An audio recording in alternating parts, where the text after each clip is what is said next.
Laura Postigo, ya como habéis visto en el cartel que hicimos, es licenciada en Filosofía y Letras por la Universidad de Salamanca. Aquí están las dos hermanas Melero, que te comentaba antes.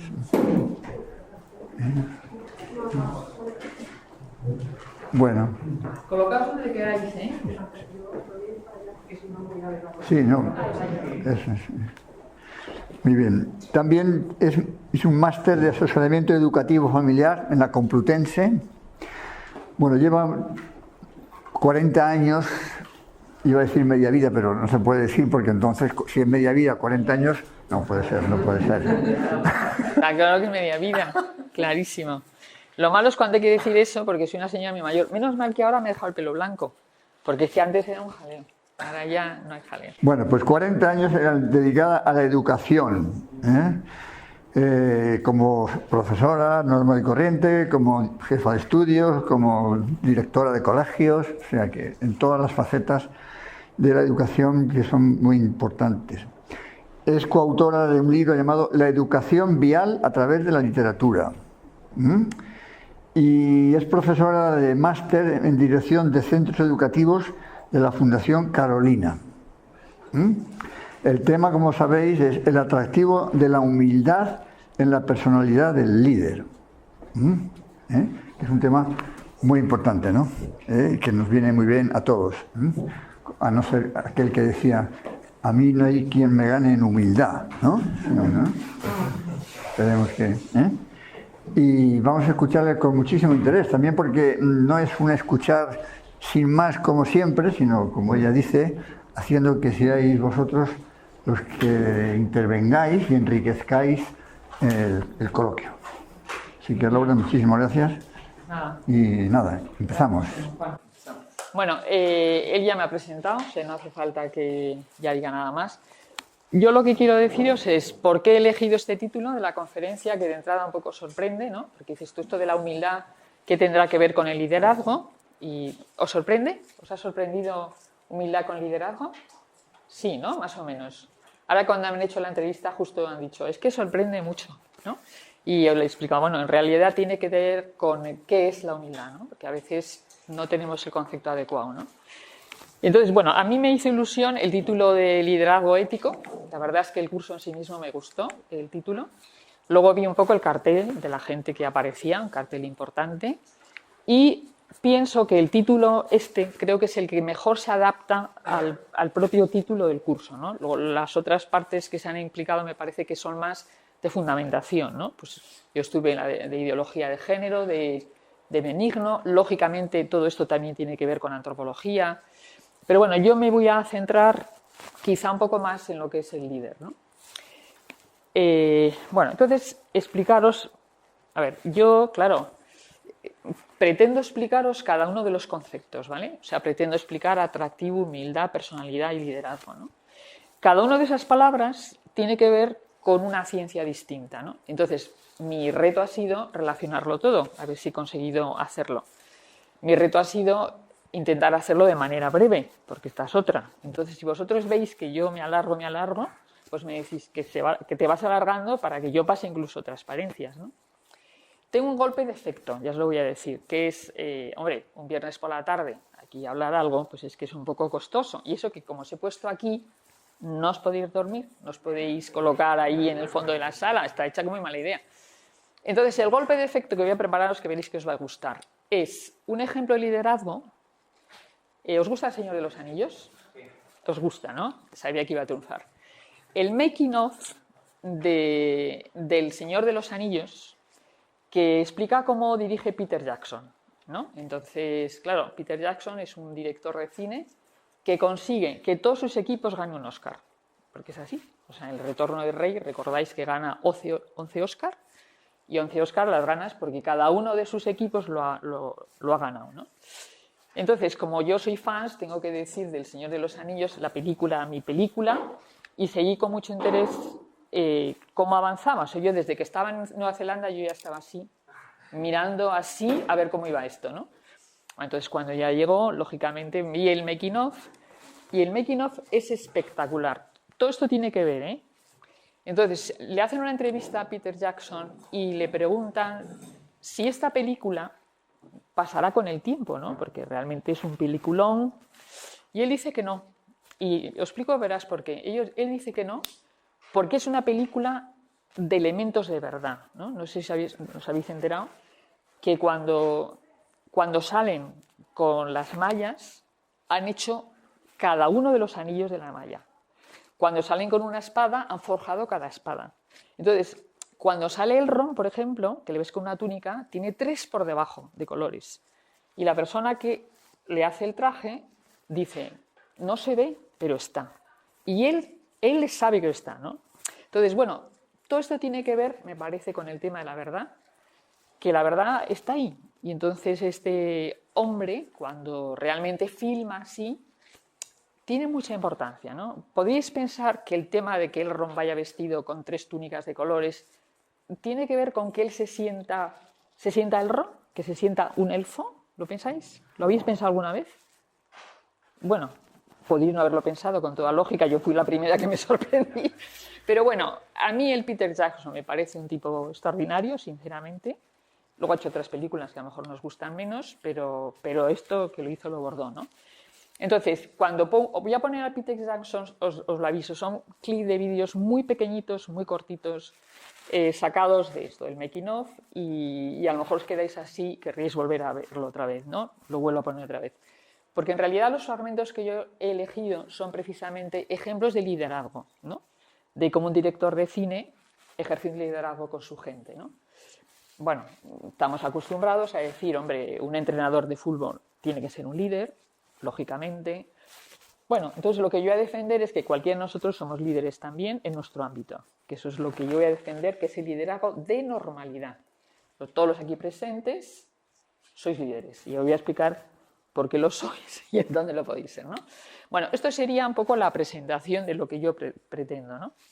Bueno, aquí, yo voy a abordar el tema desde la ética de la antropología, desde la psicología y desde la sociología, ¿no? Desde la ética y la antropología voy a abordar el término persona, el término ética, el término virtud. Bueno, vamos a dejarlo así desde el punto de vista de la ética-antropología. Desde el punto de vista de la psicología voy a hablar del concepto temperamento, carácter, personalidad y dimensiones de la persona. Y ahí entra la afectividad, que le dio un poco un valor importante. Antes me ha hecho una pregunta muy interesante y me ha dicho, en el título atractivo, ¿qué tiene que ver? ¿Con algo afectivo? Pues efectivamente, he acertado muchísimo, porque efectivamente es algo de una dimensión afectiva, ¿no? Y bueno, y luego por último el término liderazgo, que es el que corresponde, entre otras cosas, al líder, ¿no? Entonces yo pensaba que si habéis leído, ¿no?, el atractivo de la humildad en la personalidad del líder, lo habéis entendido, ¿no? Perfectamente, se entiende, ¿no?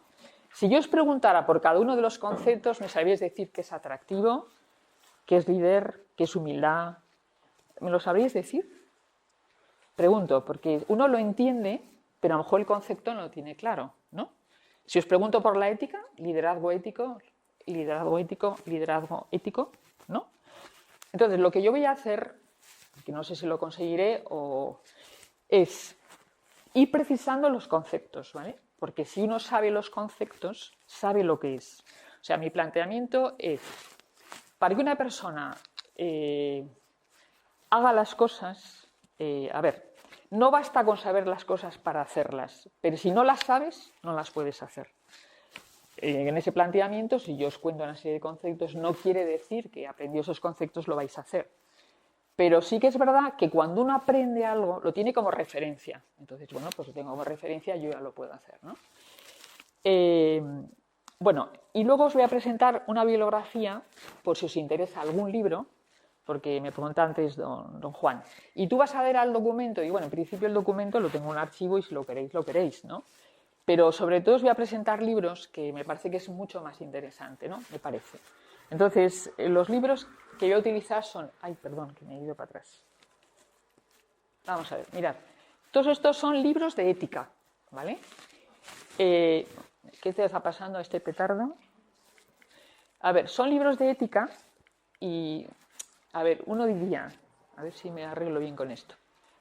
Dice uno, pero yo quiero saber de algo. ¿Y qué hago? ¿Cómo aprendo ética? Entonces, bueno, ¿y por qué narices? Perdonando, ¿eh? Se me cambia... Que debe tener puesto algún temporizador. Vale, lo siento. Bueno, a ver si lo consigo. Mirad, la ética Nicómaco, esta es la base de todo, porque Aristóteles es el primero que dijo que la ética es una ciencia filosófica. Tomás Melendo es un filósofo actual que habla de las dimensiones de la persona. La vida lograda es de otro filósofo que se llama Alejandro Llano. Y las virtudes mínimas para alcanzar la felicidad es de Carlos Goñi. Este se acaba de publicar y es este libro pequeñito. Entonces, cuando habla de virtudes mínimas, en realidad coge del orden de 40 virtudes, 50 virtudes, con un título súper atractivo. Veréis, os voy a leer uno que parece más rompedor, que más o menos viene a decir que el diálogo es darse besos. Precioso. O sea, es muy poquito, pero... A ver, por ejemplo, leer un libro de virtudes es leer un libro de ética, ¿no? Bueno, entonces, como bien veis ahí, son una serie de autores que dicen cosas interesantísimas. Yo al que más voy a citar es Alejandro Llano, en La vida lograda. ¿Conocéis alguno? ¿Estos autores o estos libros? Sí, vosotras, ¿no? Ya, bueno. ¿Soy de filosofía? Psicología. O psicología, bueno, entonces os tengo ya... Muy bien, muy bien. Entonces me vais a corregir cuando en algún momento determinado me meta en vuestro campo. No. No, el tuyo no es el mío. ¿El tuyo? Bueno, entonces tú tienes poco que decir. Vale, pues en el tuyo. Bueno, o sea, que de personalidad vas a decir mucho más que yo. ¿Qué hizo Goleman por ahí? Un clásico. Sí, sí, sí. A ver, yo creo que la bibliografía que he elegido es interesante. Yo la he trabajado bastante y a mí me ha servido para mucho. La vida lograda, este señor, Alejandro Llano, es un profesor de filosofía que escribió un libro de ética que aparentemente era sencillo porque lo escribió para sus alumnos y realmente no le ha salido tan sencillo. Tú lo conoces, ¿verdad? ¿Me decías que conocías el libro de la vida lograda? No. No. Vale. Agoñi. Bueno, claro, sí. Bueno, es que es clave. Nuestro Aristóteles es clave. Seguimos citando el Aristóteles, ¿no? Bueno, entonces, yo lo que voy a hacer también, o sea, una vez que os presento los libros, es citar textos de ellos, ¿no? Porque también tiene mucha fuerza el decir, esto lo dice Alejandro Llano, y entonces uno tiene como más interés en leer, ¿no? O sea, yo, entre otras cosas, pretendo suscitar en vosotros el deseo de saber más, o sea que eso es mi objetivo, no pretendo en una sesión cortita agotar nada, ¿no? Pero si vosotros oís o leéis una cita de uno de estos señores, de verdad que te entra el deseo de leerlos, ¿no? Bueno, entonces, a ver, aquí mira, oye, mira, que me queda muy bien este. A ver. Vale, estos tres, que era lo que decíais, ¿no? Vamos a ver, está ahí Covey, el factor confianza. Covey es súper conocido, ¿no? ¿Podéis citar algún libro de Covey? Los 7 hábitos de la gente altamente operativa, el 8º hábito, ¿no? Todos estos, ¿no? Bueno, se utilizan muchísimo estos libros para justo liderazgo. Este es el factor confianza, que es uno de ellos. Esta gente, los Covey y estos, son los gurús máximos y tienen hasta empresas educativas a lo largo del mundo entero para hablar a gente joven, incluso a colegios. O sea, yo los he recibido, el equipo por ejemplo, de España, ofreciendo su plan de formación, porque en verdad, realmente la formación de hábitos, esta formación de hábitos es muy interesante, ¿no? Luego tenéis al famoso Goleman, del cual sí que es verdad que hemos oído hablar todos de las inteligencias múltiples, ¿no? Bueno, pues este señor igual, o sea, las inteligencias múltiples... no me he equivocado, con Garner que no he sacado. No, este hombre es la inteligencia emocional, ¿no? Entonces, bueno, estamos todos con la inteligencia emocional y que es muy importante lo que estos señores dicen, ¿no? O sea, que están marcando pues, pensamiento a distinto nivel, a lo mejor que un filósofo, pero también, ¿no? Y luego está la paradoja de Hunter. A mí me chifla este libro. Es un libro pequeñito, casi como un libro de bolsillo. Es un boom, la paradoja es un boom absoluto.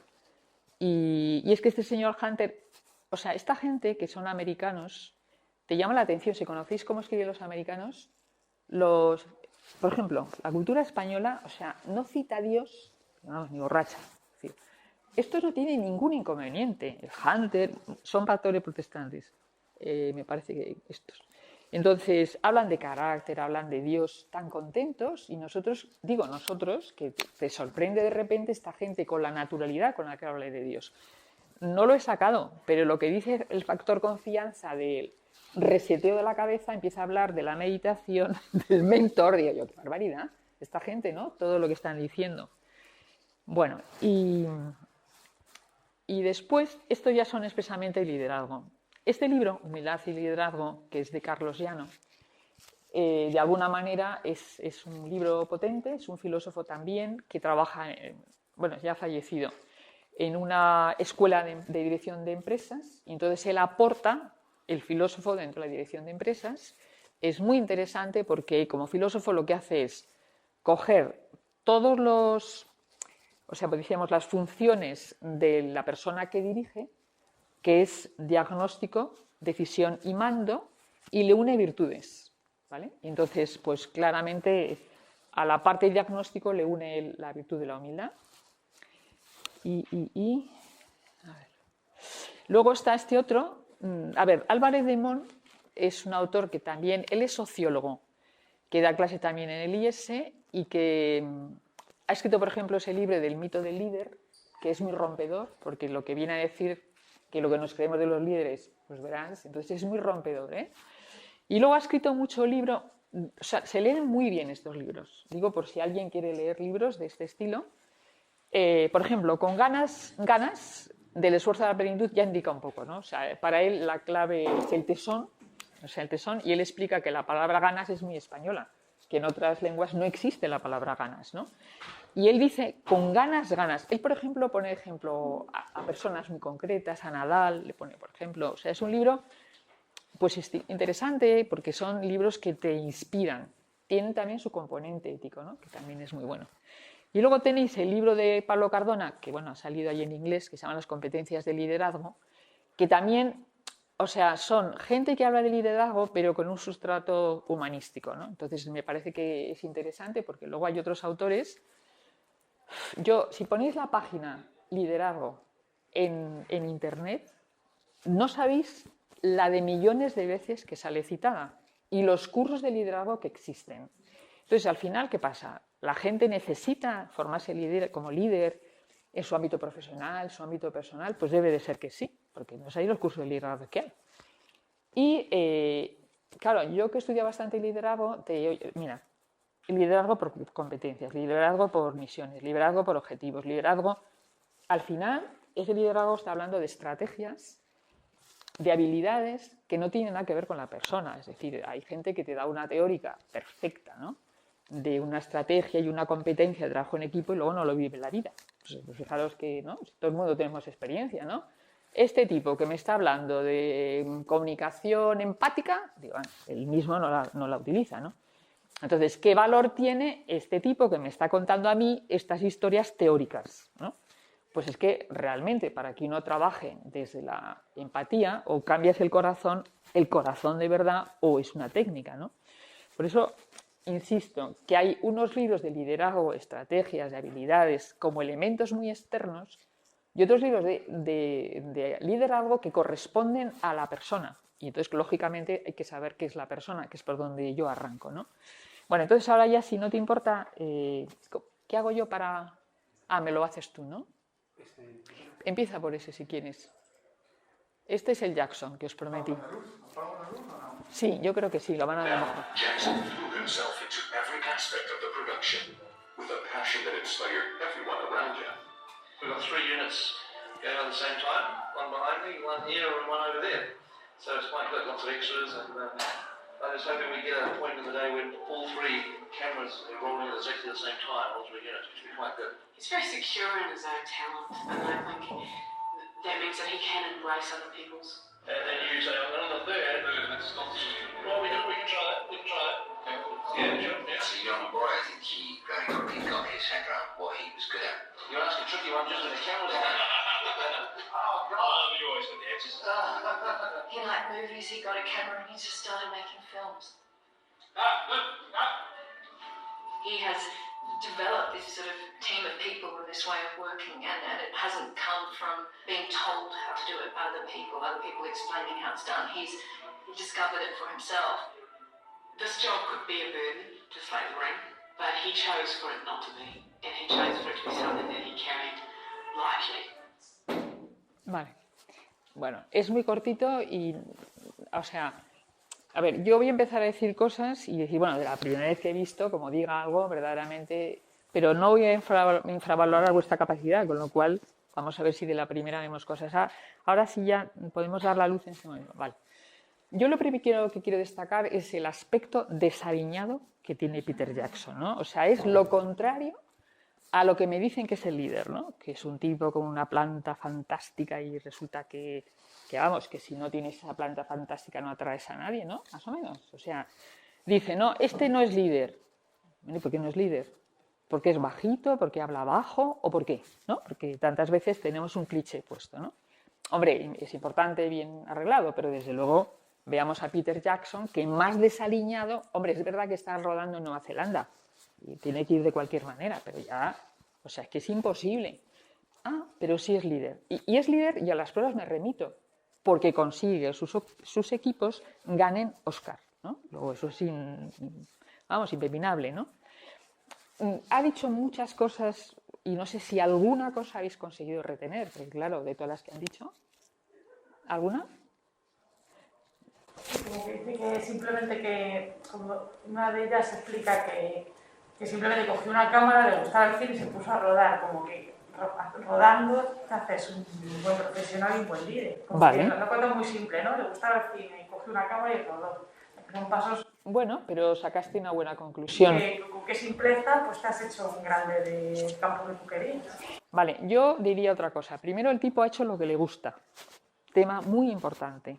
No todo el mundo puede trabajar en lo que le gusta, pero sí sería bueno, ¿no? Que cuando uno elige algo, pudiera trabajar en lo que le gusta, porque en eso es mejor que en nada. Sí. Yo tenía más que una cosa que haya dicho, es una percepción. Sí. Como trabaja lo que le gusta, es feliz. Es feliz. Y la última palabra que he dicho es sentido del humor. Que se ha quedado al final, pero creo que lo que hace... Vamos a seguir con él, pero es muy buena. O sea, el tipo, a ver, por una parte, ¿te has quedado claro? Tiene mucho mérito, de una mira todo lo que habéis visto. Es un tipo que con sencillez, ¿vale? Porque coge una cámara y empieza a rodar, ¿no? Claro, tú no llegas más que, vamos, incluso fracasando a veces, porque este hombre ha fracasado, ha hecho alguna película que le ha salido mal, ¿no? Pero bueno, ¿alguna cosa más? ¿Alguna cosa más? Muy interesante, sentido del humor, sí. Yo me he quedado con que aceptar una sugerencia de alguien como súper fácil. En plan, pues sí, podemos intentarlo, a ver qué tal. Exacto, exacto. Fijaros que todo lo que se ve simplemente de un clima de trabajo, ¿no? Este señor, uno le propone una cosa y dice, ah, pues muy bien, ¿no? Para que digas, ah, pues muy bien, de una cosa que te proponen, tienes que tener mucha confianza en ti y mucha confianza en el otro, ¿vale? Porque luego veremos algún antiliderazgo que existe que parte de que no me fío de la gente. Y como no me fío de la gente, pues... Y entonces este tipo, desde luego, es que no, vamos, que no lo ha mirado, ha dicho sí. Claro, cuando te portas así la gente crece, ¿eh? Este tipo ha hecho a la gente crecer precisamente porque sí, confía, ¿no? O sea, confía, ¿no? ¿Y alguna cosa más? También, aparte de que cogió la cámara y se puso, también decía, creo, me he entendido, que él sabía dónde podía ser bueno. Exacto. Un poco en la línea, antes hemos dicho, una persona hace lo que le gusta, pero es que te gusta lo que sabes hacer bien, ¿no? Salvo cantar, que hay gente que te dice, a mí me encanta cantar y canto muy mal, pues esto es real. Pero salvo cantar, yo que si todo el mundo que le dice, me gusta hacer esto, es que lo haces bien, ¿no? Es que me gusta dibujar, pues fácilmente tienes cualidades para hacerlo, ¿no? ¿No? Digo, más o menos. Entonces este tipo sabe que él lo hace bien con la cámara y tira para adelante, ¿no?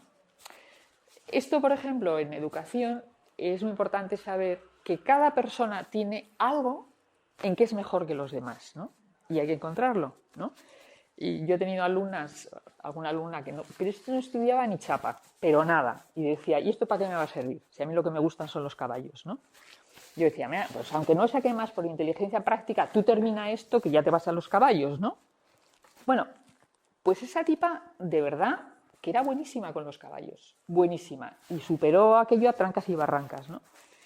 Pues si no descubrimos en qué le gusta cada cosa, a cada persona, Bueno, es que yo, por ejemplo, estudié esto, pero no sé muy bien por qué lo estudié. Puede ocurrir, ¿no?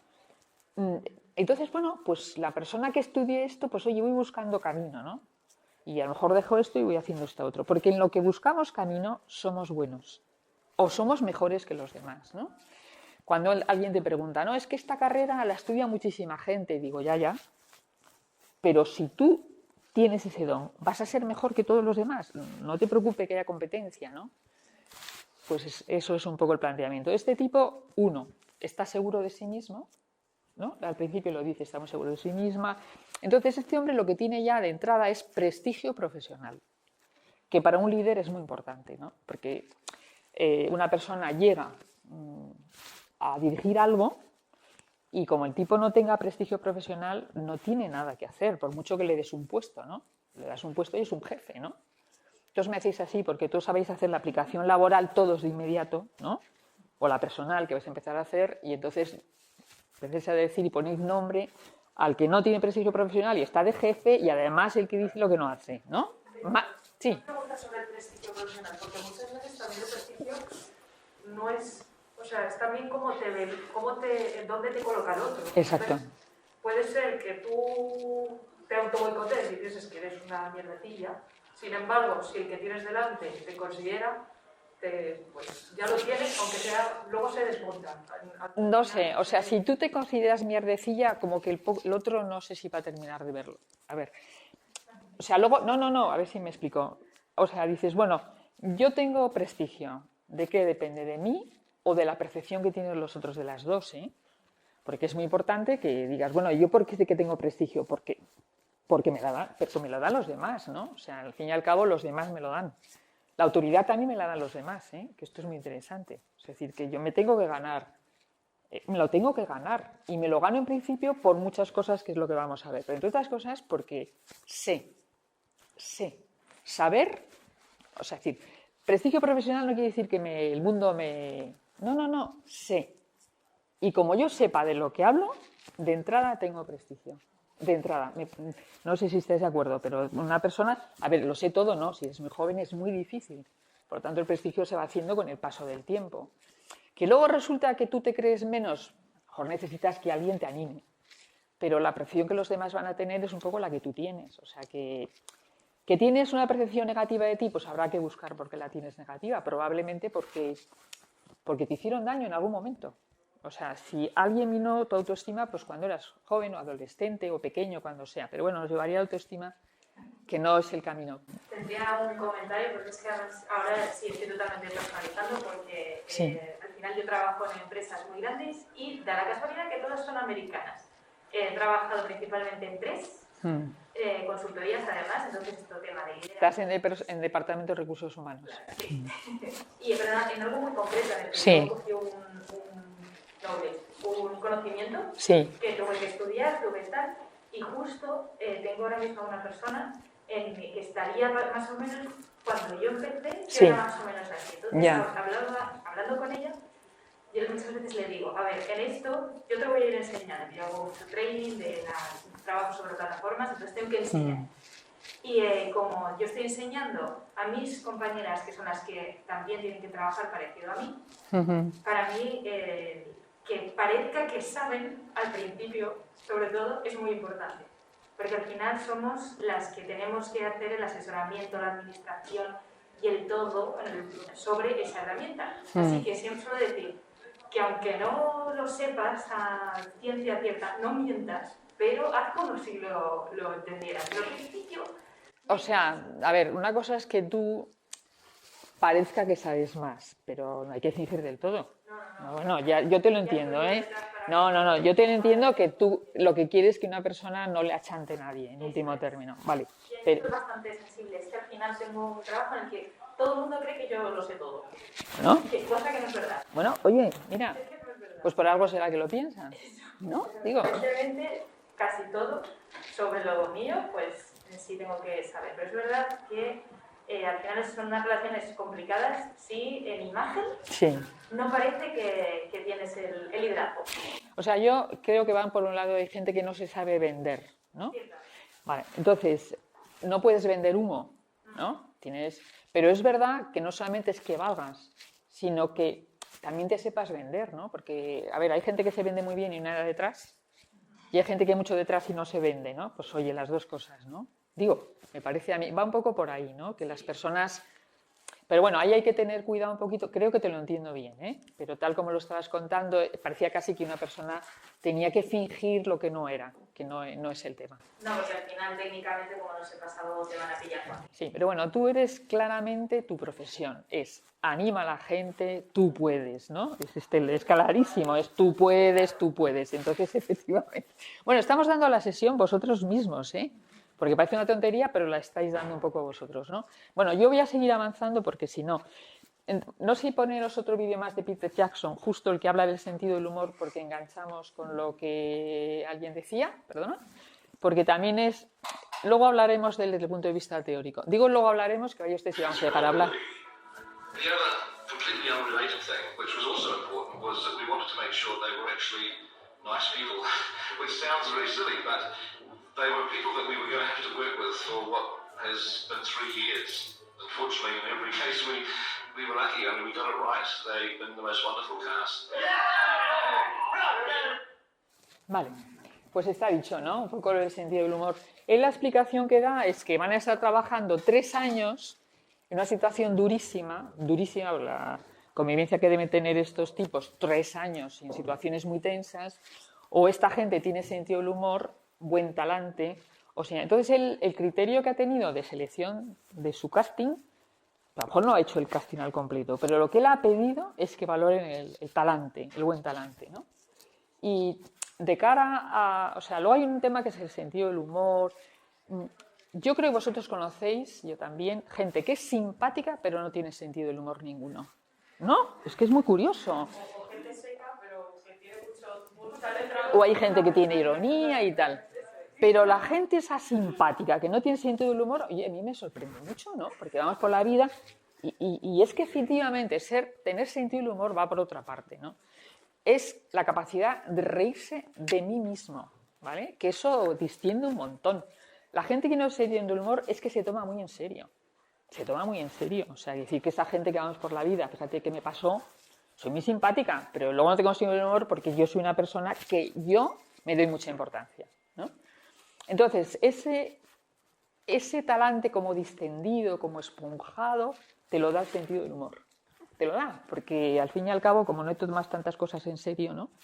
No es fácil, ¿eh? Porque todo esto es un proceso personal que dices, bueno, cuando una persona tiene el sentido del humor, la madurez suficiente para no tomarse en serio para que los demás, pues no.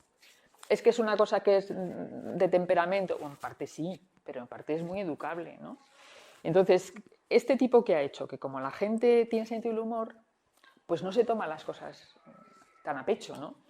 Un aprendizaje personal es este. Es decir, yo en mi entorno de trabajo, en mi entorno familiar, si voy tensa, porque le doy mucha más importancia a las cosas de las que en realidad tienen, si yo soy una persona capaz de meter ironía a la vida, si es que es muy simpática. Hombre, hay una ironía muy mala que te seca, vamos, que te seca. Es decir, hay gente que te hace una ironía durísima. Y hay gente muy amable que te hace la ironía. Yo conozco gente que en una conversación, como haya discusión, mete la ironía y se termina. Se termina porque... Sí, porque es gente que ya está. O sea, entonces es una manera... Bueno, tampoco me voy a ir más lejos, pero ahí estaría un poco... Pues como una de las competencias que tiene que ver mucho con la humildad. Mucho con la humildad. Porque si la humildad es no darse tanta importancia...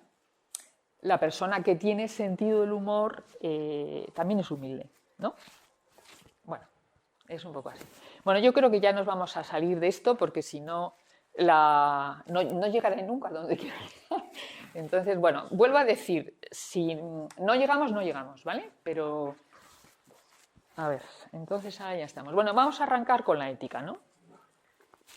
Bueno, leo porque los textos son muy interesantes. La tarea de la ética como filosofía práctica no puede limitarse a la reflexión o incluso a la fundamentación última de unas normas, sino que tiene que ser igualmente la transmisión de las normas bien fundamentadas hacia el mundo de la vida concreta y sus actuaciones. Bueno, la ética es una ciencia que se ocupa del comportamiento de las personas y las normas que deben regirla, ¿no? ¿Es lo mismo ética que moral? ¿Es lo mismo ética que moral? Sí, sí. La palabra ética y moral es la misma porque moral viene de mos moris, en latín, que quiere decir costumbre, ¿vale? Y éticos en griego.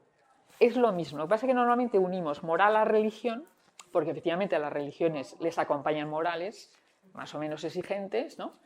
Pero esta moral sería una moral filosófica, no la moral unida a la religión. Entonces es lo mismo ética que moral. Por lo tanto, dices, ¿tiene un comportamiento éticamente bueno? Muy bien. ¿Tiene un comportamiento moralmente bueno? Vienes a decir exactamente lo mismo, ¿no? Entonces, cuando se contraponen es porque realmente piensas en la moral religiosa, no en la moral filosófica, ¿no?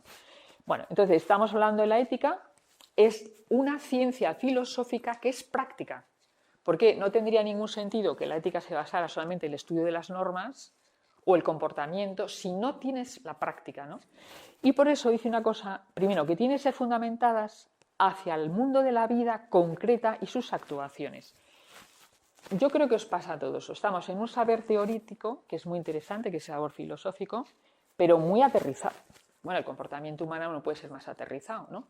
Pero si yo sé la ética fundamentada, la ética que queráis, la ética de los valores, la ética, además, la que queráis, pero yo esto no repercute en mi vida porque yo no vivo de una manera correcta, ¿no? Pues efectivamente no me sirve de nada saber la ciencia ética, ¿no? También quiero explicar una cosa. Vamos a ver, cuando hablamos de liderazgo ético, ¿está bien puesto ese nombre? Digo, ¿ético siempre es bueno? No. Es que justo iba a preguntar cuando hay desviación entre lo que... o sea, a ver, yo creo que parte de una educación en la que siempre nos han explicado, al menos a mí, que la moral es una cosa y la ética es otra. Bueno, no pasa nada. O sea, no. Te lo han podido explicar. Lo que yo quiero explicar es que desde el punto de vista filosófico, yo no entro en las... No entro. O sea, es lo mismo decir ética que moral, porque simplemente es la misma etimología en griego y en latín. No pasa más. O sea, que no se trata de decir, no, simplemente es eso. Es una moral filosófica y la moral religiosa está en otro campo, no la filosófica, ¿vale? Y la que estamos hablando es la moral filosófica. La moral unida a una religión es otra, distinta, ¿vale? Yo con eso no quiero decir que no puedan unirse, pero cuando estamos hablando de moral en filosofía es lo mismo que decir ética. Eso es lo que quiero decir. No sé si el tema iba por ahí o iba por otra parte. Sí, va un poco cuando se produce que tú tienes una desviación entre lo que es moral y lo que te plantean como que es ético. Sí, además de hecho así se plantean los planes de enseñanza. Tú estudias ética y tú estudias religión. Está planteado así. Pero bueno, yo creo que está claro, o sea que va por otro lado. O sea, yo lo que quiero deciros es que ético parece como un añadido a comportamiento. Y no es verdad. Todo comportamiento es ético, por hecho ser un comportamiento humano. Pero puede ser un comportamiento ético malo porque la norma no es la adecuada. Entonces, es muy fácil decir, o sea que, mira, ¿es un comportamiento ético que le roba a una persona? ¿No? Pues ético sí que es ético. ¿Está usted de acuerdo, don Juan? Si no están de acuerdo, usted me dice, que es el experto en moral. En la moral, pero también en la filosófica, que don Juan sabe mucho. No, simplemente decir que lo de ético es como si fuese un apellido que le pones un acto. Todo comportamiento humano es ético. Pero normalmente tendemos a decir ético, es que es bueno. Bueno, vale, si lo entendemos así, fenomenal. Porque si decimos liderazgo ético, estamos hablando de un liderazgo que tiene un componente de ética. Pero pues un antiliderazgo también. Bueno, yo creo que lo entendemos, pero a donde voy es al tema de la ética. La ética es una ciencia filosófica, estudia las costumbres del hombre con relación a una norma. ¿Buena o malo? ¿Vale? Lo que pasa es que, fijaros, la palabra decir bueno o malo, como estamos en un mundo tan relativizado, dices bueno para ti o bueno para mí. ¿Vale? Pues efectivamente, depende de qué criterio de norma elijas. Porque si eliges este criterio, el planteamiento sería, ¿pero existe lo bueno y lo malo objetivamente? Pues mira, eso responde a un tema muy importante que es decir, la moralidad de los actos humanos es relativa o es universal. Y bueno, lo que único que quiero deciros es que es universal, porque hay dos principios morales que tienen todas las culturas y el mundo entero, que se llama hace el bien y evita el mal. O sea, que a un niño pequeñito le dice esto es malo, es que el niño intuitivamente sabe. Y el otro principio moral es haz a los demás lo que quieres que hagan contigo mismo. Estos dos principios morales los tiene el mundo entero de todas las épocas. Esos son unos principios morales innatos y que, lógicamente, no puedo decir, es que bueno lo que es malo. En ese sentido, tenemos que admitir que algo sí o sí es bueno. Bueno porque, desde el punto de vista universal, luego ya todos los demás preceptos pueden salir de estos dos. Pero estos dos se consideran preceptos morales universales. Y eso sería un poco el criterio para decir esto es bueno o esto es malo, si está de acuerdo o no con estos principios morales. Luego es decir, es que hay muchos más principios morales. Bueno, sí, claro, ya está. ¿Es que hay una moral relativa? No. Bueno, esto nos llevaría un poco lejos, pero por lo menos la idea que quiero dejaros claro es qué es la ética y con relación a una norma. El tema es quién fija la norma, dónde está la norma, que es a donde yo quiero llegar, porque dices, bueno, la norma ¿dónde está? Está en la propia persona la norma, ¿vale? Bueno, esto lo dice Alejandro Llano, que nos vamos a meter en un capítulo precioso. La ética es filosofía práctica, no es una ciencia que se busque por sí misma, por el afán de conocer, sino por su valor directivo de la vida humana. La moral, ¿ves? Está empleado igualmente, se fundamenta inmediatamente en la antropología y de manera más radical en la filosofía primera o metafísica, lo que el hombre debe llegar a ser por medio de su obra. O sea, la metafísica tiene muchísimo descrédito, mucho, o sea, porque a la hora de la verdad la metafísica estudia el ser, ¿no? Un ser muy teórico, realmente yo que quiero saber de metafísica. Entonces recuerdo a un profesor de metafísica que dijo así de claro, vamos a ver, el ingeniero hace unos puentes y el metafísico los rompe, los destruye, porque es una ideología tal. Entonces, tiene mucha más fuerza las ideas, muchísima más fuerza, que puede tener otro mundo más práctico, más visible, ¿no? Por lo tanto, cuando decimos que la ética se fundamenta en el ser y en la persona, la fundamenta. Pero al mismo tiempo, en lo que consiste es lo que el hombre debe llegar a ser por medio de su obra. Dices, bueno, ¿qué quiere decir que el hombre debe llegar a ser? ¿No? Seguimos, porque esto es lo que yo voy a ir siguiendo explicando, ¿no? Si me paráis en algún momento, como tú me paraste con el tema de la moral, perfecto, ¿eh? O sea, sí, no, si estás en desacuerdo, seguimos. Ven. No estoy en desacuerdo. Sí, o lo completas, sin más. Está hablando de como la potencia, ¿no? Sí. Cuando lo de llegar a ser toda la teoría es Aristóteles. De la potencia y el acto. De alguna manera sí, de alguna manera sí. Lo que pasa es que, ya veréis, hay una cosa que dice Alejandro Llano, es que Alejandro dice unas cosas impactantes, pero como buen filósofo hay que pensarlas 4 veces como mínimo. El gozo de la ética consiste en la evidencia de expansión de mis oportunidades operativas, ¿no? Es decir, cuando una persona comprueba que está creciendo como persona, está feliz, ¿vale? Entonces dice, el gozo de la ética, o sea, el hacer bien las cosas, el gozo de la ética, procede de la evidencia de expansión de mis oportunidades operativas. Es decir, yo tengo oportunidades operativas y esas oportunidades operativas, en la medida que las pongo en práctica, y las pongo en práctica para el bien, me da gozo. Y yo creo que de manera experimental lo hacemos todos. Es decir, cuando yo soy consciente de que hago las cosas bien, estoy tan contento. No siempre lo vamos a hacer bien, ¿no? Es que cuando yo hago las cosas bien, ¿me hago bueno? Sí. Sí. Si tú haces las cosas bien, te haces bueno. Que esto es lo que empezó a decir Aristóteles y sigue la teología. ¿Cómo iba esto? O sea, desde el punto de vista realista, que es la filosofía, una filosofía, que es la filosofía realista. Y dice, bueno, es que no todas las filosofías son iguales. Digo, ya, pero a mí me sirve, ¿no? Yo estaba dando una clase una vez y a un grupo de directivos y estaba hablando de un esquema psicológico y me decía, el tipo me dijo, es que no tiene nada que... Bueno, de psicoanálisis, me dice, es que eso no... Digo, no, si yo no te digo que sea así, a mí me sirve. O sea, yo como educadora, esta estructura psicológica a mí me vale, ¿no? Entonces, bueno, por la vida tienes que decir así, ¿no? Es decir, o sea, no es que tú o que yo, pero desde luego yo no te voy a decir más que a mí personalmente me vale y tengo resultados, ¿no? Entonces, viene a propósito de que yo hago cosas buenas y a mí me planifican como persona y me hacen más buena. Y al hacerme más buena yo estoy tan contento. Y todo el mundo lo hemos experimentado, ¿no? Cuando las cosas mal, pues tampoco estás tan contento. Ahora, permanecer en el bien de manera constante no es posible, ¿no? Entonces, Alejandro ya nos va a dar muchísimas alegrías que ya veréis. Bueno, el florecimiento personal se consigue no solo siguiendo unas normas, sino con un crecimiento práctico de mi propia capacidad operativa. Sin ello, la ética es algo que está fuera de mí, incide en unas reglas que tengo que respetar.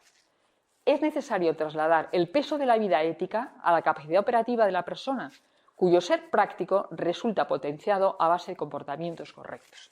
Dicho de otra manera, la ética no consiste en cumplir normas. No, si es que no.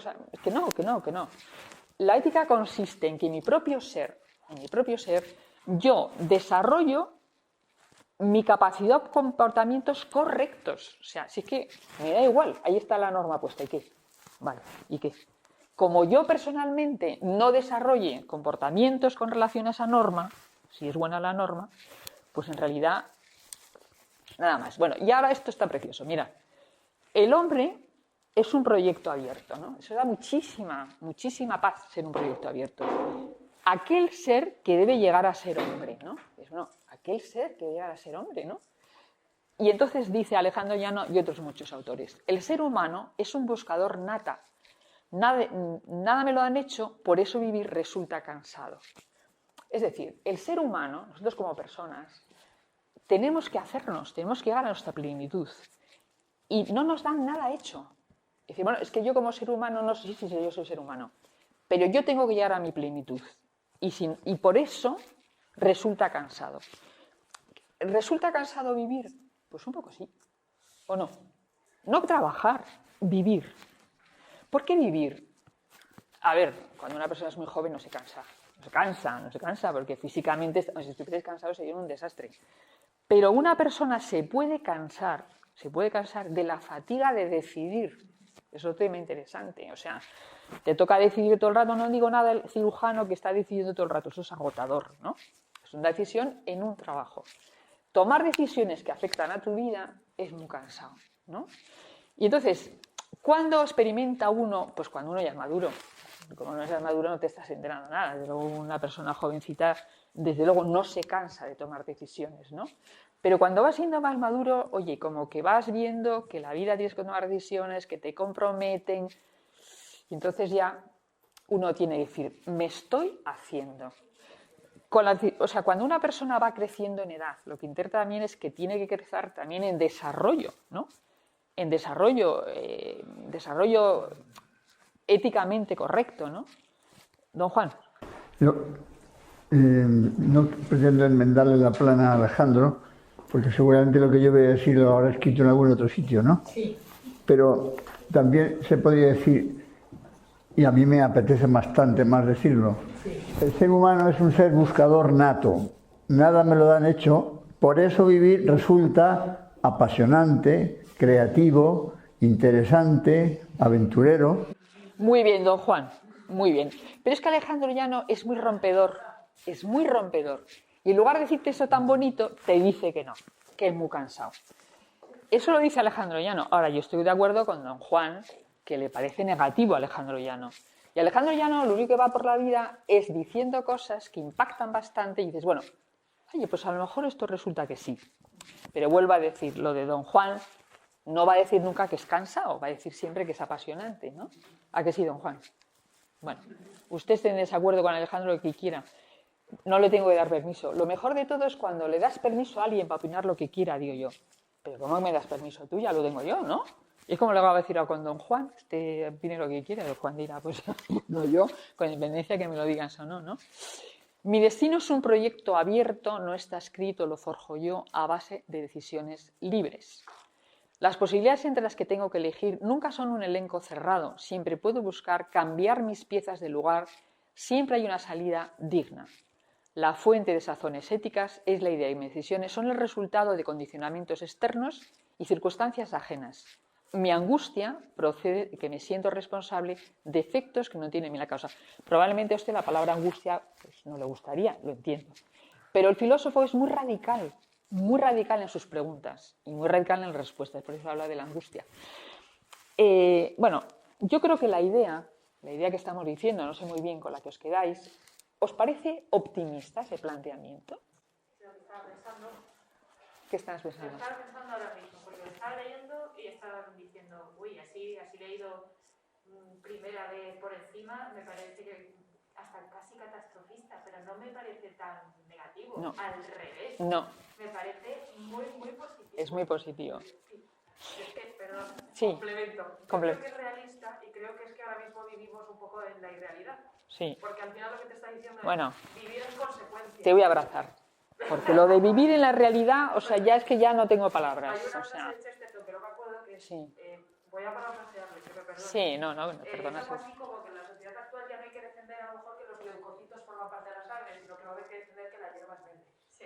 Sí, Entonces, sí. claro, llevar- Sí, iremos ahí si llegamos, porque justo la humildad es autoconocimiento de la realidad también. Entonces ya como inventamos la realidad estamos perdidos.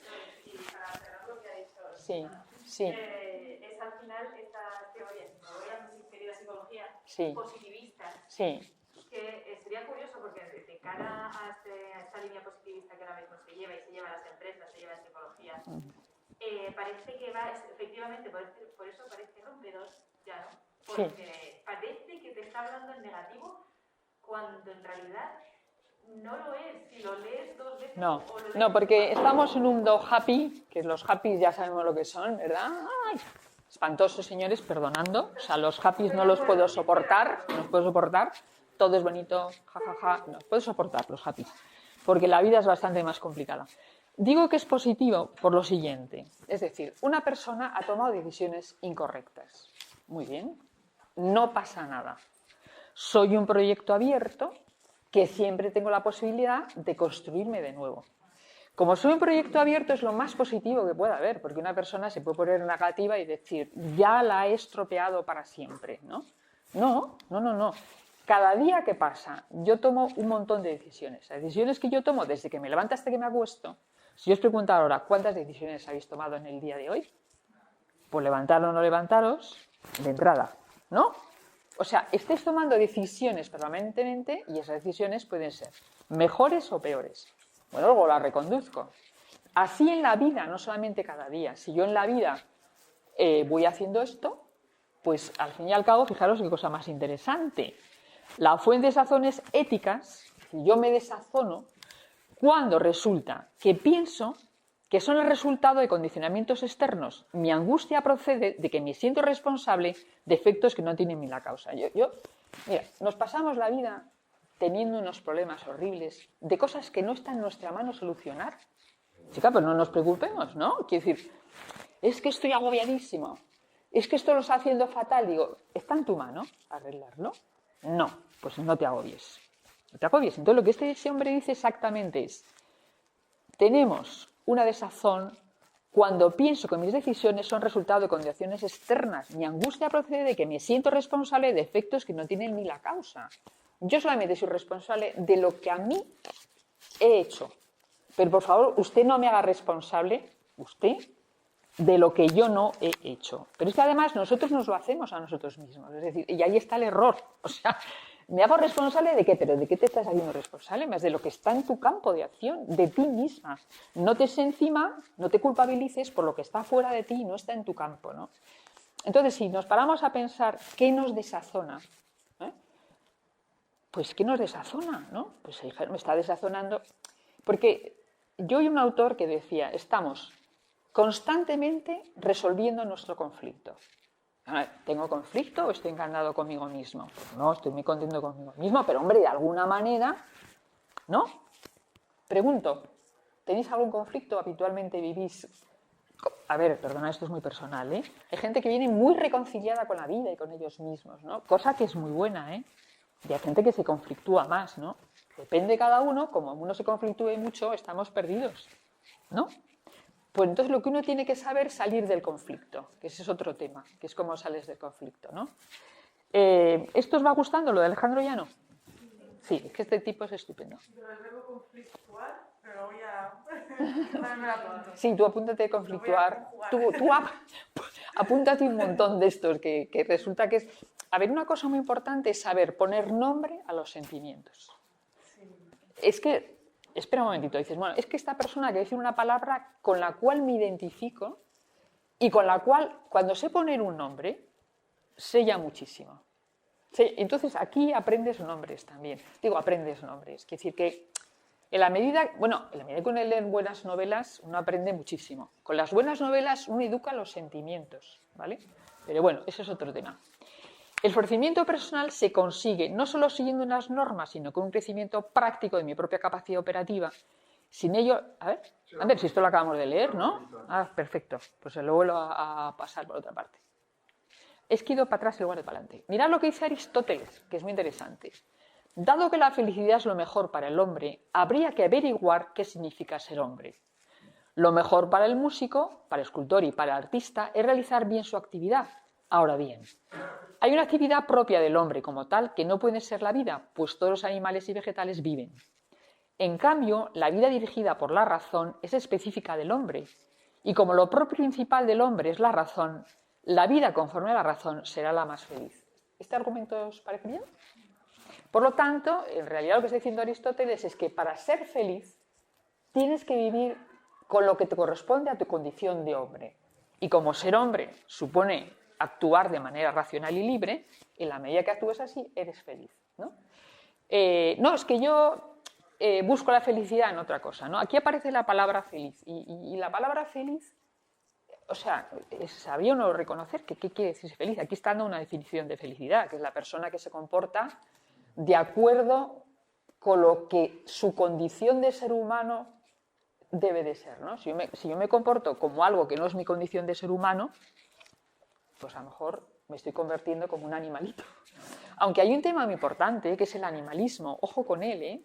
El animalismo, ideología potentísima, está diciendo que el ser humano es un poquito más elevado. Bueno, todo el tema de que los animales van a tener seguridad social, no es una broma, ¿eh?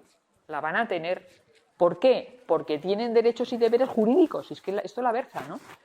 Pero, efectivamente, o sea, en la medida que yo considero que el ser humano es una persona que conoce y ama, que es una definición preciosa de persona, ser que conoce y que ama, pues el animal tiene un conocimiento, sí, bueno, pero de otra manera. Ama, sí, pero de otra manera. No es que los animales tienen sentimientos. Bueno, un momento, vamos a diferenciar un poco, ¿no?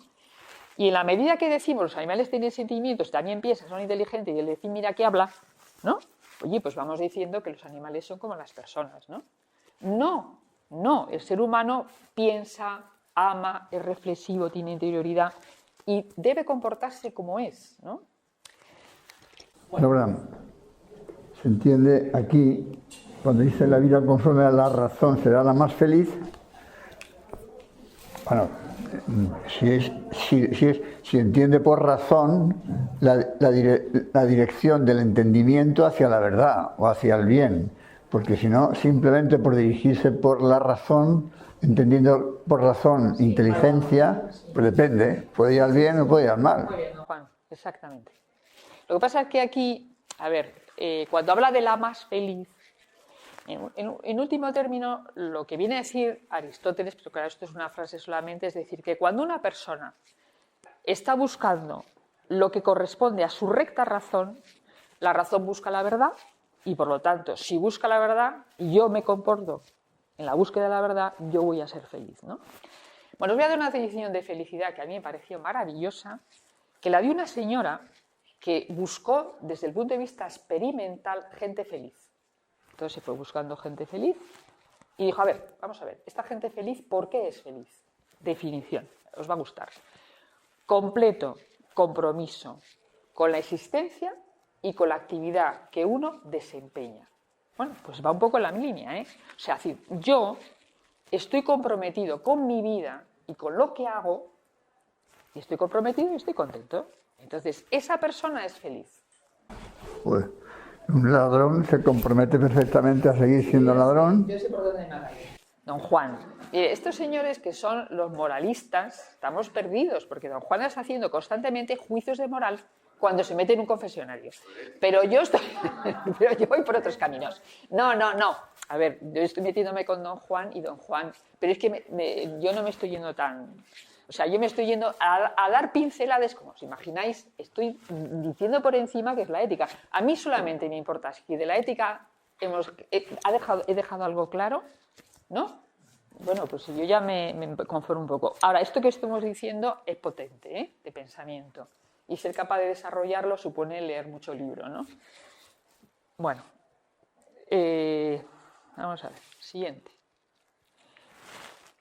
Ay, es que estoy yendo al revés. Le doy al mando de manera distinta. Bueno, entonces vamos a ver. Esto sería un resumen. El ser humano es un proyecto abierto. La vida no se nos da, está por hacer. Construimos nuestra vida a base de elecciones y la persona es un ser que conoce, que ama. Esto es un resumen de todo. ¿Os parece que vale la pena? O sea, ¿os vale la pena? ¿Haberse enterado de ello supone algo positivo para uno mismo? Es decir, yo sé que soy un proyecto abierto, por lo tanto, siempre puedo mejorar. ¿Cómo mejoro? Pues decidiendo bien. ¿Eso es así? ¿No? Sí. Y yo tengo una pregunta sobre eso porque creo que estamos en una sociedad en la que, al menos a mí, por ejemplo, en la universidad en la que he estudiado, funcionaba un poco como borregos, en el sentido de tú tienes que seguir un proyecto que no es para nada abierto, sino que está totalmente cerrado y tú tienes que, si estudias aquí, tienes que irte a tal sitio, porque si no, no eres persona, o sea, no estás considerado incluso profesionalmente como un buen profesional. Entonces, claro, ¿qué creas? Gente como yo he tenido que, como sus padres, trabajan en tal y en tal, tienen que hacer esto, esto y esto. Y claro, lo único que creas es gente totalmente frustrada con su vida y que es lo más lejano a la felicidad. No son un proyecto abierto. No, están No, cesados. un proyecto abierto, sobre todo que no entienden lo que es la libertad. Pero creo que es bastante común, no solo a lo mejor en la gente que a mí me rodea, sino en general en la sociedad en la que vivimos, que tú te tienes que circunscribir a un grupo concreto, porque ahora mismo estamos con la sociedad de las ideologías. Tú tienes que identificarte totalmente con un grupo y no hay capacidad para transformar ni siquiera para cambiar. Estás pidiendo mucho. Estás pidiendo mucho para el nivel que tenemos. Pidiendo mucho. No, porque claro, a la hora de la verdad, que yo nunca he hecho la culpa a nadie, ¿verdad? Digo, esta persona tiene una situación concreta, que esto es muy importante a la hora de juzgar a las personas, ¿no? Pero esa persona tiene un recorrido que yo no sé, ¿vale? Y que explica mi situación de ahora. Y hay que pensar, si yo hubiera tenido ese recorrido, a lo mejor estaba igual que ella, ¿no? ¿Quién soy yo para hacer un juicio? Esto es un poco radical, pero me parece que es importante saberlo. Entonces dice, la gente está... Bueno, es como que la gente está. O sea, no sé si me explico. A mí esos juicios valorativos de la gente está... No es que vaya en contra de ti, porque estoy de acuerdo totalmente en que hay poco pensamiento crítico. Muy poco. Y porque nadie enseñó a pensar críticamente. O sea... Y además están quitando de la enseñanza todo aquello que puede ser pensamiento crítico, porque quito la filosofía de entrada, ¿no? Y si no tengo gente que piensa, porque a la hora de la verdad, ¿qué preguntas hace filósofos radicales? ¿Sabéis en la pandemia la cantidad de personas que han demandado filósofos? No psicólogos, filósofos. Filósofo en la pandemia ha sido una persona importantísima a la hora de orientar, porque la gente se ha preguntado, ¿no? Los filósofos tienen muchísimo que hacer en Departamento de Recursos Humanos, muchísimo. Entonces, el tema de la filosofía, la importancia que tiene en la formación es que te hace pensar. No es que yo ya pienso por mi cuenta, claro, hay gente que piensa mucho, y otra gente que no piensa nada. La gente que piensa mucho tiene tendencia a complicarse bastante la vida y la que no piensa nada no se complica nada. Pero bueno, hay que intentar pensar y no complicarse, que es todo un aprendizaje, ¿no? Bueno, entonces hemos cerrado más o menos el capítulo de qué es la ética y vamos a pasar ahora el valor y la virtud. ¡Ay, Dios! A ver, vamos a ver. Aquí hay un tema interesante y es que hablamos de valores y no de virtudes, ¿no? Porque nos parece que la virtud es un concepto muy antiguo, no usémoslo. Vamos a hablar de valores, que es otra cosa, ¿no? Bueno, entonces, oís hablar familia con valores, colegio con valores, sociedad con valores, ¿no? Todo esto. Y todo el mundo encantado porque quiere decir que tiene principios morales, ¿no? Decimos, una persona con valores quiere decir que tiene principios morales. Vale, muy bien, muy bien. ¿Es lo mismo valor que virtud? No. Porque el valor es un principio orientativo de la acción. Y la virtud es la encarnación del valor. Lo mismo que estábamos antes, de una filosofía práctica, una ética práctica. Es decir, mira, por ejemplo, un valor emergente ahora mismo es ser una persona que cuida el medio ambiente. Totalmente, es un valor, ¿no? Eso sería un principio orientativo de la acción, ¿no? Ahora, si yo no hago práctica concreta de cuidar el medio ambiente, pues no tengo la virtud, ¿no? Entonces, José Antonio Marina, que no sé si habéis leído algo de José Antonio Marina, pues yo fui a un curso de desarrollo directivo que justo se hablaba de liderazgo ético, ¿no? Entonces estaban los grandes empresarios y dos filósofos que eran Fernando Savater y José Antonio Marina, ¿no? Y entonces me encantó, porque los dos que son gente que se dedica a la enseñanza, porque José Antonio Marina tiene también una escuela de padres online, dijo esto: los valores son conceptos que dirigen la acción, pero a que se entronquen en la acción necesitan los hábitos que son virtudes. Las virtudes son estructuras de acción. Pues exactamente, el valor es un principio de acción y la virtud es que hago.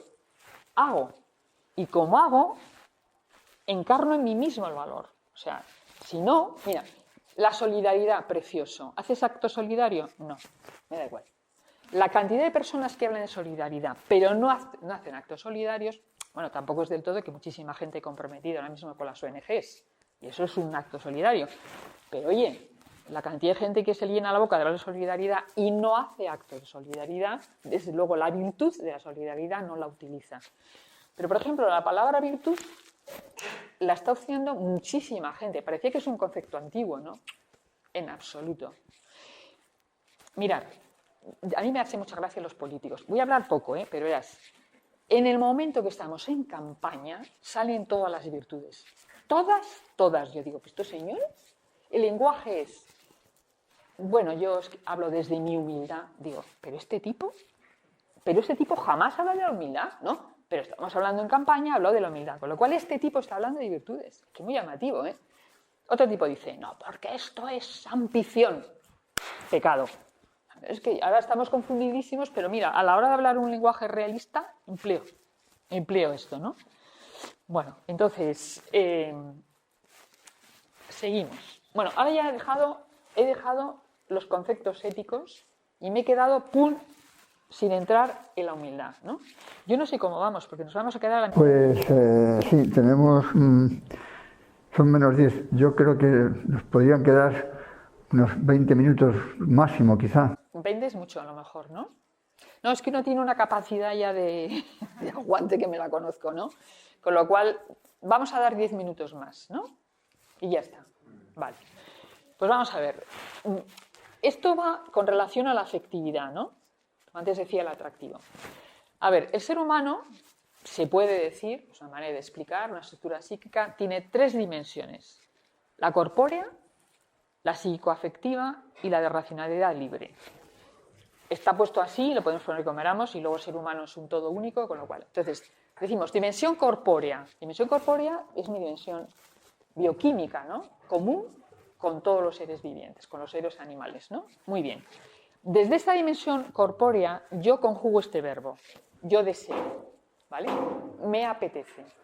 Que quiere decir que en mi dimensión corpórea hay una sensualidad que es la capacidad de reaccionar ante los valores corpóreos de las personas, ¿no?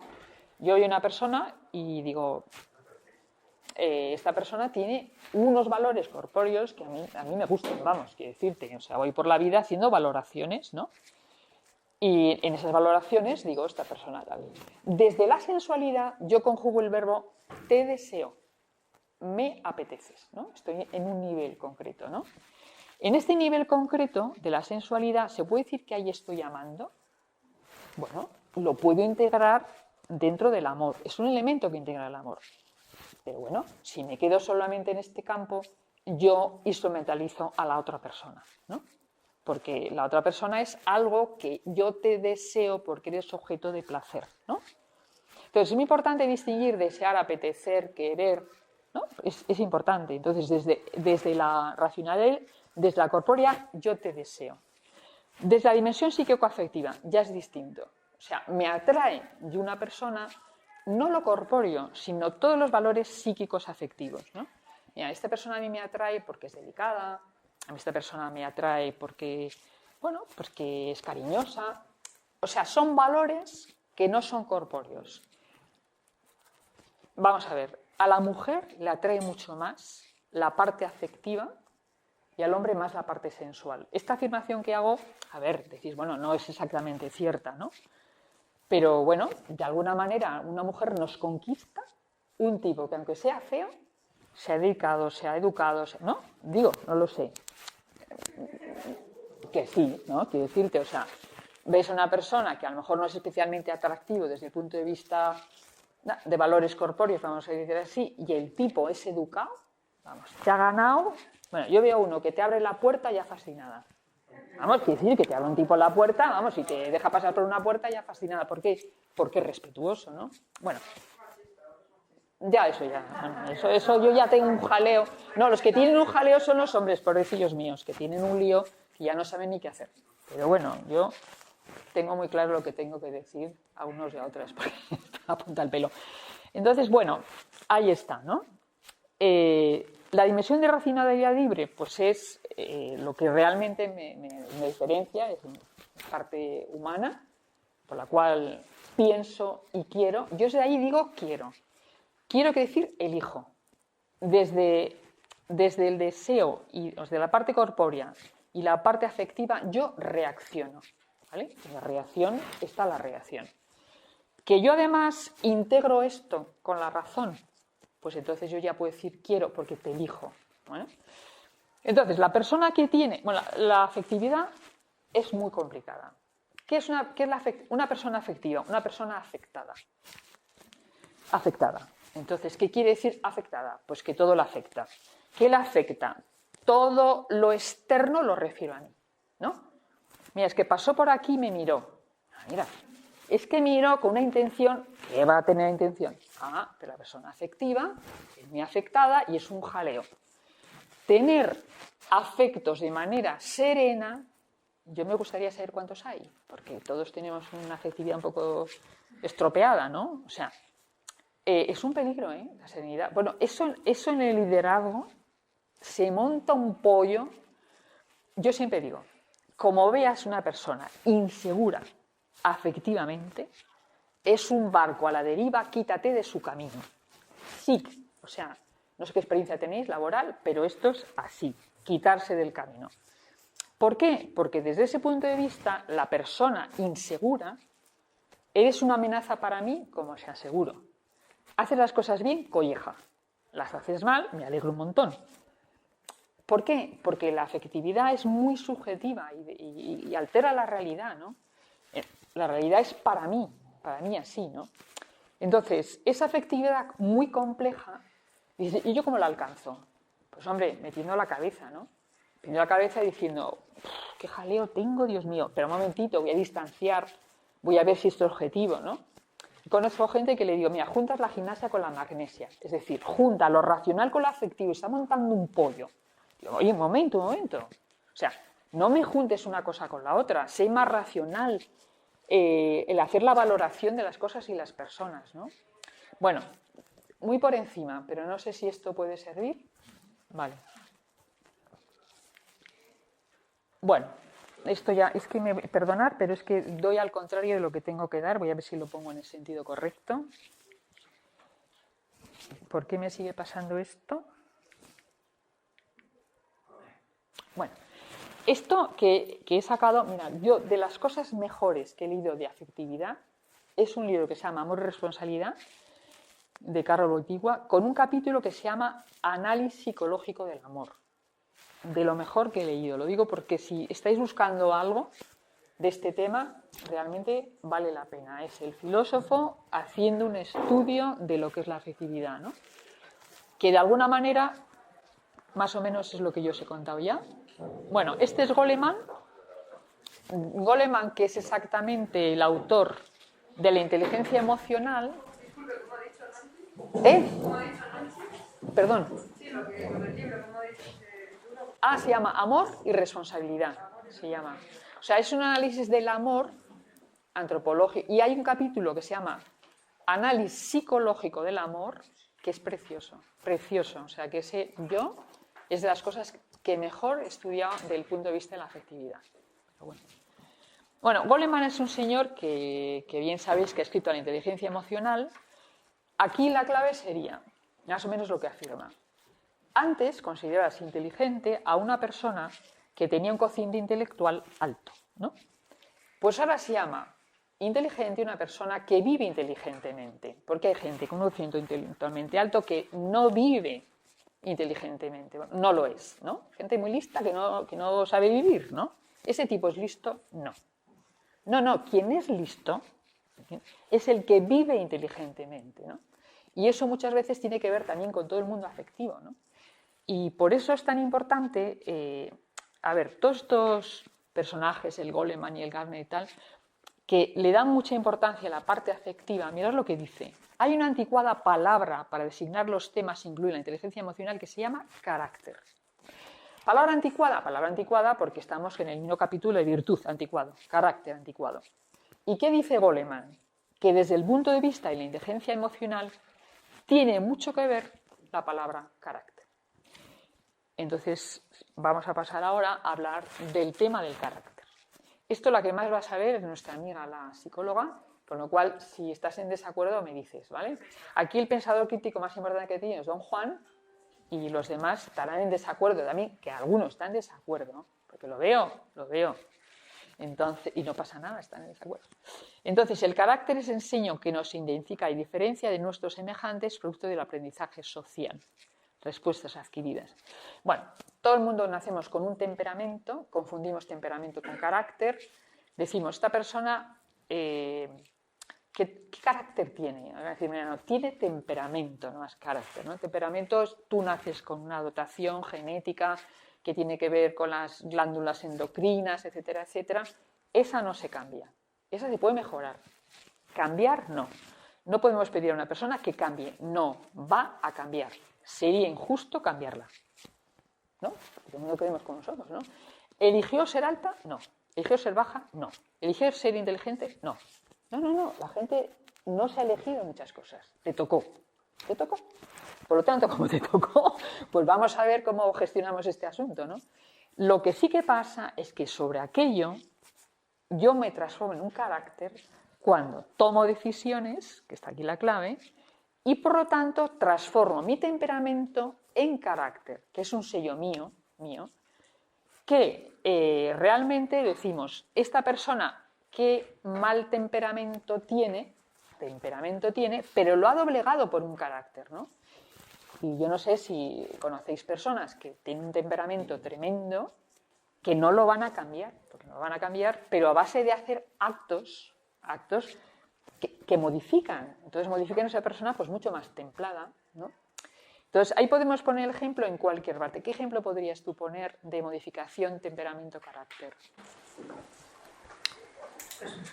Bueno, es que lo llevo mucho al terreno laboral porque ahí sí se puede trabajar bastante, porque al final, efectivamente, el temperamento es cómo es una persona, y me viene a la cabeza una en concreto, que es de temperamento ansioso. La típica persona muy... Sí, perdona, porque hay clasificación de temperamentos también, ¿no? Que responden a unas pautas concretas.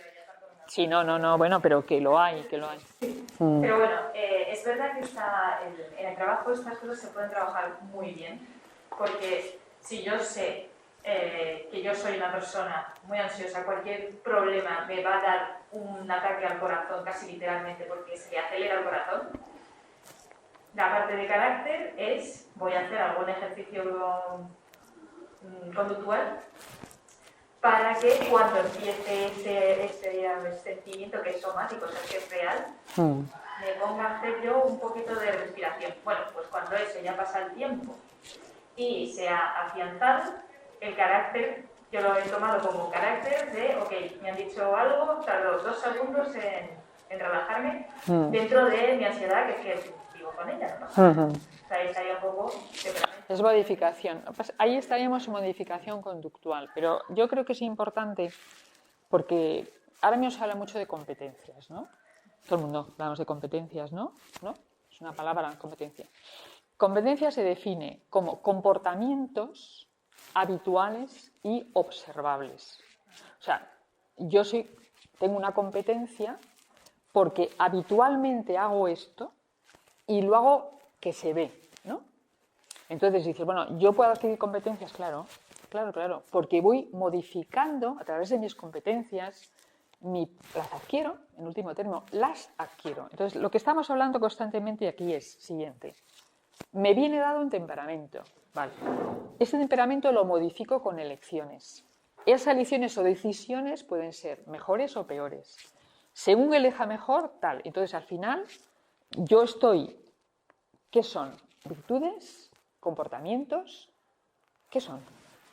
¿Competencias? ¿Qué son? ¿No? Competencia. Hábito, por lo tanto, lo repito, observable, ¿vale? Un ejemplo de competencia. Un líder tiene que ser competencia. Bueno, ahora mismo se hablan de competencias, que es muy importante.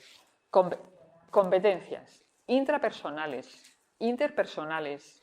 Dentro de las interpersonales está la comunicación, ¿no?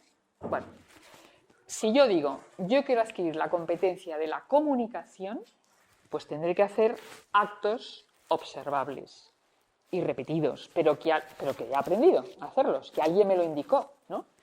¿Qué mejoro? Mejoro la comunicación. ¿En qué aspecto? Respecto a la comunicación, saber escuchar, hablar de una manera asertiva, famosa asertividad.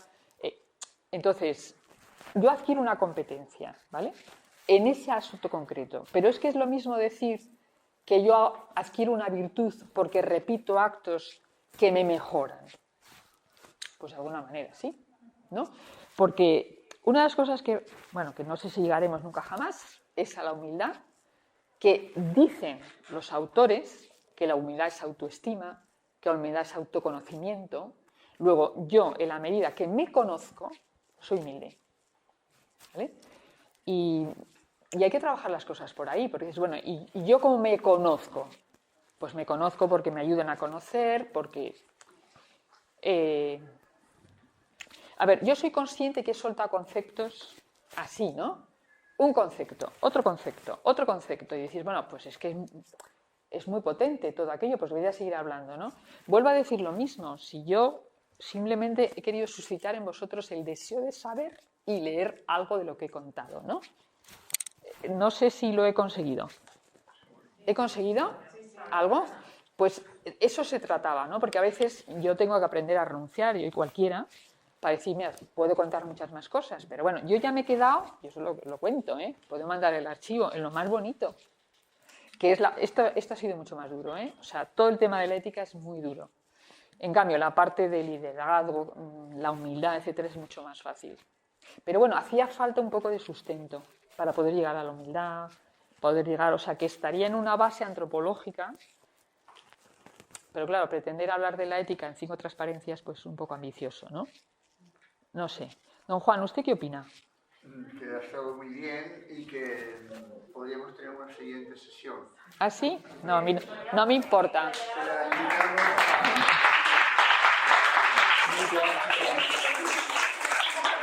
Bueno, a ver, yo os agradezco infinito, os agradezco a vosotros, yo ya he podido deciros algo que os interese. O sea, si suscito en vosotros el deseo de más, lo he conseguido. Lo he conseguido. He suscitado en vosotros el deseo de más, ¿no? ¿Os ha interpelado personalmente algo de lo que os he dicho? Vale, lo he conseguido. No es un saber teórico, es un saber práctico, ¿no? Al mismo tiempo hay una cosa, solo una cosa, nada más, que me gustaría poner en práctica. Una. ¿Te atreverías a decir? Sí. Bueno, no lo obligas, ¿eh? No. Si alguien quiere decir una cosa... Don Juan, dígalo usted. ¿A usted se le ocurre alguna cosa que usted podría poner en práctica? Soy una bruja. ¿Alguna cosa que yo pueda poner en práctica? Exacto, sí, don Juan. Bueno, puede poner bastantes, ¿no? Pero en fin. Es un señor que se conoce, importante, ¿eh? Que se conoce. No, es que me la va a completar, no te metas con él, me la va a completar, ya verás. Complétemela, don Juan. Hay muchas cosas. Pues mira, mañana tenemos un curso de novios aquí. ¿Y qué haría? ¿Qué? ¿Qué haría con el curso de novios? ¿Qué haría con el curso de novios? Claro. Pues explicarles en qué consiste el matrimonio. Es que no sé si querías preguntar otra cosa. No, mejor sí, te he pero bueno, no entendido. pasa nada. No pasa nada. Yo del verbo de polemizar o algo así que has dicho. Conflictuar. ¿Por qué te gustaba el verbo conflictuar? Porque es verdad que ponemos conflictos donde no los hay y, o sea, no nos anotamos las veces que hemos puesto un conflicto donde a posteriori hemos visto que no lo había, porque no lo recordamos, Vale.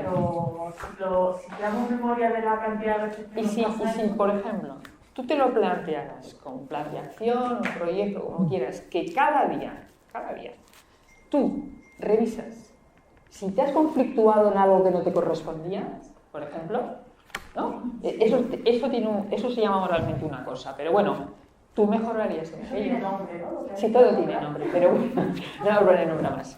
No, sí, ¿A ti te parecería? Sí, Pues ya está, eso es una forma muy concreta de decir, oye, ¿yo cómo mejoro en esto?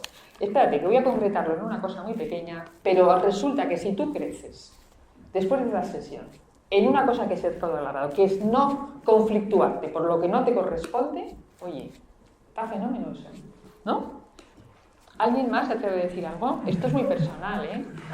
A ver, ¿alguien más? La última, pero es que es un poquito tarde. No, perdonad. La última. Esto se trataba de cerrar así, pero ya hemos cerrado, ya hemos terminado el aplauso, ya hemos hecho todo.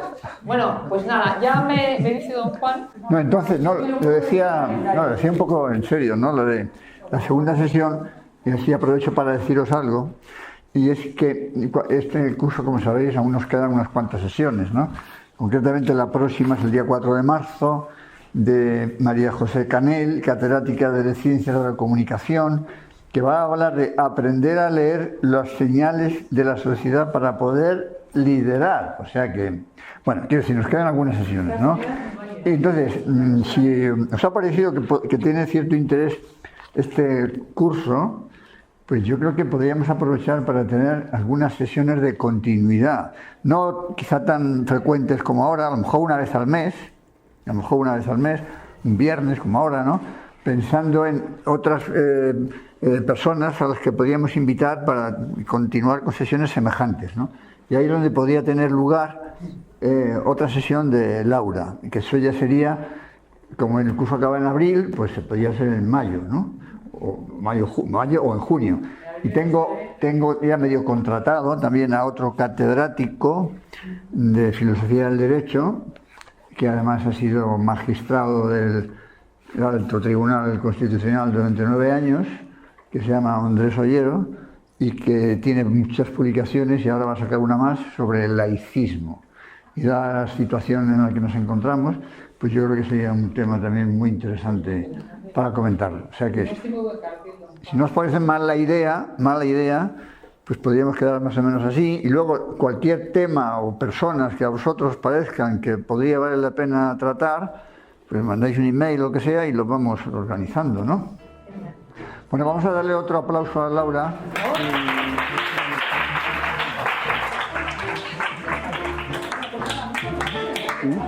Oye,